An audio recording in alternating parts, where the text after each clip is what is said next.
A Mississauga tow truck driver speaking out after his license to work was revoked, a move he calls a grave injustice. Sean Remlaken was a guy you may have seen when you needed a tow. I've been towing for the last 2 decades, 24 years, and obviously it built a career out of it. A career that's hit a snag. And now it's like literally come to an end because of the government. Specifically, Ontario's Ministry of Transportation, which under new legislation now requires tow truck drivers to undergo a criminal background check to get certified.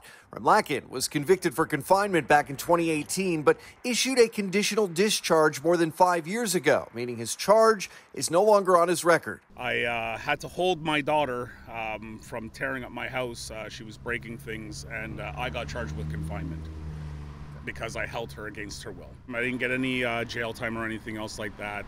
I wasn't perfect, unfortunately. According to his conditional discharge, if he stayed out of trouble for 3 years, his charges would clear from his record. According to this RCMP background check, his record is clean.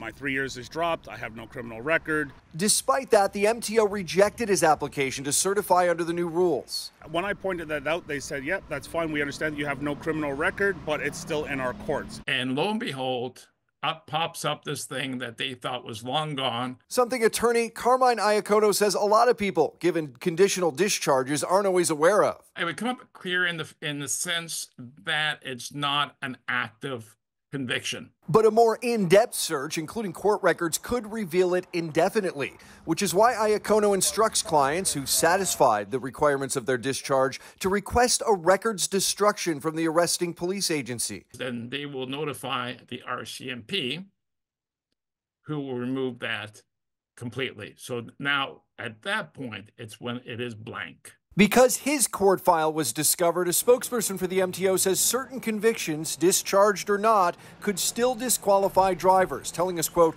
"This means in situations where a person is disqualified from holding a tow driver certificate because of a criminal offense, a conditional discharge does not alleviate that disqualification." But Remlaken says it's a complete disregard to him meeting the requirements set by the courts. They told me that if after my 3 years, I'm good and I'm on my best behavior and everything goes well, it falls off my record. Well, clearly it doesn't. This is my livelihood. This is how I support my children. I've had to let go of my condo because I can no longer afford it. I'm struggling to pay ends meet now. And if you have an issue, story, or question you'd like us to look into, reach out by visiting the Speaker's Corner tab on the City News website. Pat Taney, City News.